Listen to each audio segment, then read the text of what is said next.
السلام عليكم ورحمة الله وبركاته أمد الصوماليات ميل كستود جوجتان با waxaan idinku salaamayaa salaanta islaamka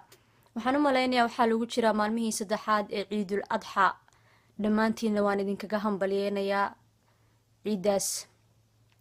kiliibkan yar maanta waxaa igu kalifay inaan soo duubo video yar oo lisla dhexmariyay facebooka labadan bari ee dambe wiilal arona waxaan ku tilmaamo wiilal Soomaaliyeeda wiilal dadkaygii ah oo intay daaqadahooda kamid ah istaageen caynayay Muqdisho kuna tilmaamayo Muqdisho meel xun inay tahay gabdho bilicsan aysan joogin runtii arona waxaan ugu jawaabo ma garanayo Muqdisho waa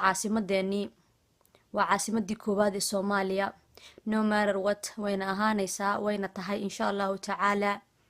ay iyo aflagaadana nagama mudna Soomaali meel kasto joogaana way ka damqanayaan Muqdisho in wax laga sheego gaar ahaan anigana si gaar ah ii saameysay because Muqdisho waa magaaladeydii waa meeshan ku dhashay waa meeshan ku barbaaray waa meeshii xudunteedu ku duugan tahay taas ayaan igu kaliftay maanta si kalsooni ah oo buuxda oo cabsi ku jirin oo waxba ku jirin inaan clip yar wajigayga idinkugu soo duubo anigoo ka hadlaya videogaas darteed horta maasha Allah wiilasha lama yaabayo because cudurka Soomaaliya oo dhan wada haya ayaa haysta generationkoodii baana lagu jiraa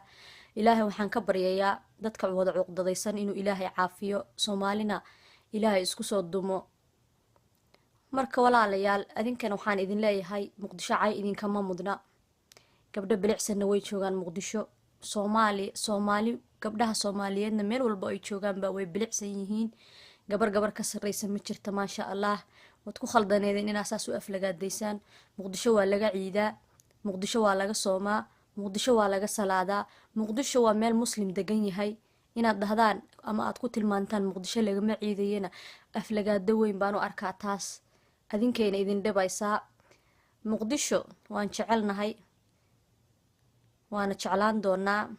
wixii wax ka sheegayna waan u jawaabaynaa diyaar baana u nahay marka ma sha Allah khayr baan idin rajeynayaa